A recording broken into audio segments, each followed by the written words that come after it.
I'm going to start a new video tutorial series based on Ab Initio tool. Ab Initio is a ETL tool which is very commonly used, widely used, and it is very popular among available ETL tools. So in that series, I'm going to take different Ab Initio components which are used and how they are used to process the data. So in that series, I'm going to take first component is a join component. Join component is very common component which is used almost all data warehousing applications and database applications which uses ETL logic. So to understand the join component completely, we need to understand how to configure the join component when we use join component as a ETL developer. In that respect, we need to understand various parameters which are provided by the join components. So Ab Initio provides different parameters in the join components which we need to configure based on our requirement. So the first parameter is count parameter. So count, for example, I'm joining the two data sets. Let's say I'm taking the example of employee data sets and department data set. So we can join more data sets like 3 data sets, 4 data sets, 5 and more. Okay, based on our requirement. So if we are joining 2 data sets, then count parameter we need to specify as 2. Whenever we specify count as 2, then it means is we have 2 input data sets, IN01 and IN0 and IN01, and respectively we will have 2 unused port, 1 output port, 2 reject port, 2 error port, 1 log port. And in the parameter section of this join component, because we have taken the count as 2, so it will have 2 selection parameter for the respective input data sets and 2 dedupe parameter for the respective input data sets and 2 override key parameter for the respective input data sets. And also the record required parameter will have 2 in the parameter section. So that is the meaning of count is equal to 2. So next parameter is sorted input parameter. So the join component will work on the sorted data sets.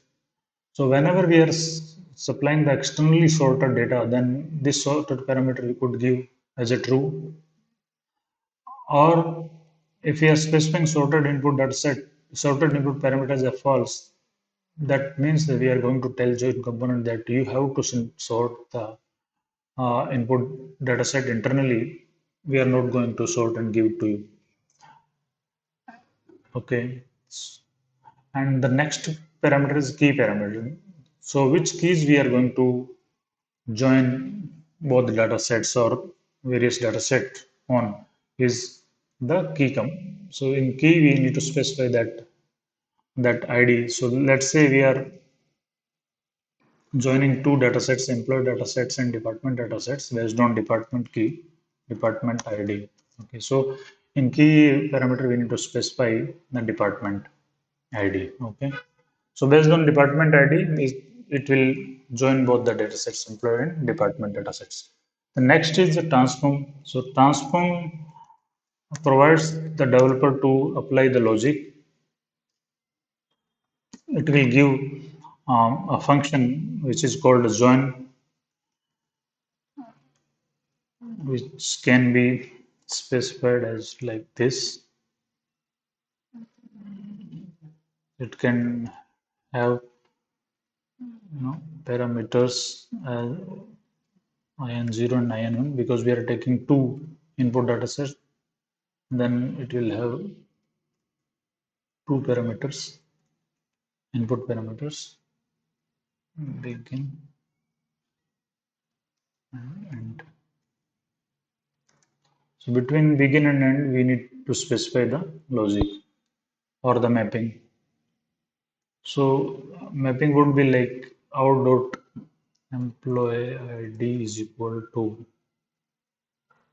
in0 dot okay, ID or out dot d name in1 dot d name. Similarly, our dot salary is equal to in0 dot salary. Our dot ename is equal to in0 dot ename. Okay, so that logic we need to specify in the transform parameter. Okay, then we have join type. So as we know in SQLs, we have mostly three types of join: inner join, outer join, and left outer join, right outer join. Right. So these four types of join are there. So similarly in ab initio we have inner join and left outer join, right outer join. That combination is called as explicit join. So based on the required parameter, this will be functioning and the full outer join. Okay. So these are the three different types of join. Then we have a dedupe parameter. So as I said, dedupe 0 and dedupe 1. There will be two parameters. Dedupe 0, if we say dedupe 0 is 0, then we are saying that we don't have to deduplicate the input data set, respective input data sets.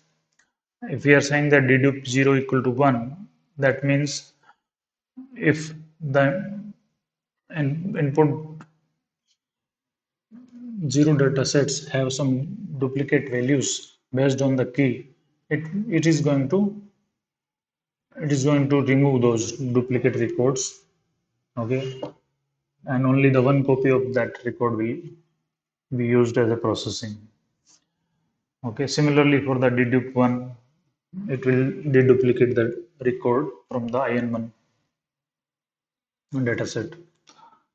And similarly, we have select 0 and select 1, these two parameters. These are to discard the or filter the records from the respective input datasets depending upon certain expression. If the expression evaluates to 0, that means particular record is not going to be processed. Okay, if that expression equals to 1 or true, that means that record is going to be processed. If we are not specifying nothing in those parameters, then all the records is going to be processed. Okay, and next parameter we have override key parameter. This is very important parameter. What override key parameter is, so if you look at the employee data sets and department data sets, this key has a exact same name, department ID or department ID. Let's say, uh, we this employee data set has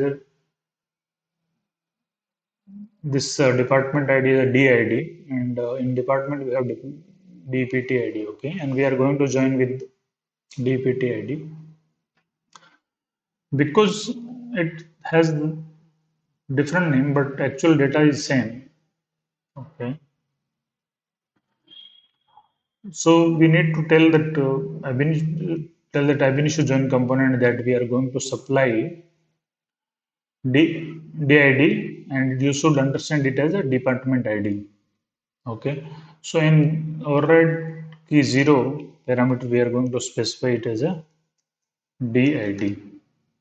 Okay, so the department ID data will be taken from the DID column of the employee data set. That is that. Similarly for override key 1 parameter. Okay, and the next parameter is driving. We need to specify the driving port. So this is the largest input data sets which should be indicated as a driving port. So if you're specifying as a driving as a 0, then 0 first input data set as in driving. If you are specifying 1, then the second input we are considering as a driving. The largest input of the all the data sets is called as a driving. Okay. And next is maintain order. Maintain order. Whenever we are maintain order true or false, okay. So whenever we are supplying the unsorted data into the join component and join has to sort the data inside its memory. So we have to specify this parameter only, this parameter as well, because this parameter is available whenever we are giving the unsorted input data sets. Okay. If we are specifying in maintain order as a true, then the join component will be giving the ordered input. Okay, it will try to give the ordered input based on the driving input data sets. If driving input data set is sorted in certain way, so the output is also will be sorted on that way. Unless and until the non-driving input data set is small and it can kept into the max core memory. If that is more and it is going to go into the it's going to go and spill into the disk, then there is no guarantee of maintaining the order. So that is the caveat. Okay. And in that series, we have a max score parameter. So max score parameter is also when we have unsorted data into the join component and join has to sort the data. So max score memory is for non-driving data sets. So all the non-driving data set you know, has to go and reside into the max core memory. It's a kind of main memory. Okay. And until the time when the input data set is sorted and the join takes the data from the max core memory and try to join to the driving data and produces the output. Until then, the data would be residing in max core it's a kind of main memory which is allocated to the join component. So whenever the max core value is to hold the data sets, okay, into particular main memory to process the data. Okay. So if the data is views and it doesn't come into the max core memory, the data is going to spill into the disk, and that will it will have a bad impact on the performance. The performance is going to be degraded because the data is going to the disk and component has to do many input output process, you know. So that's where the join component will be slowing down.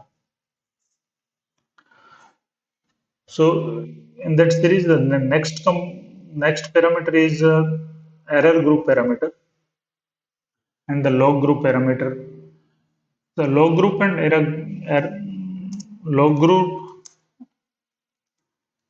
error group. So the much functionality is happening in the join component. So we need to specify some group name. Let's say we are processing the employee data, and I am giving as an employee data as a group. So this group can be used in log handle component so that it can read the this log group and it can apply some certain transformation and it can try to analyze that logs, okay, to take insight from the log port. Similarly, we have reject threshold. So the reject threshold is another parameter okay, which can have three values: abort on first reject, never abort, use limit and ramp. So reject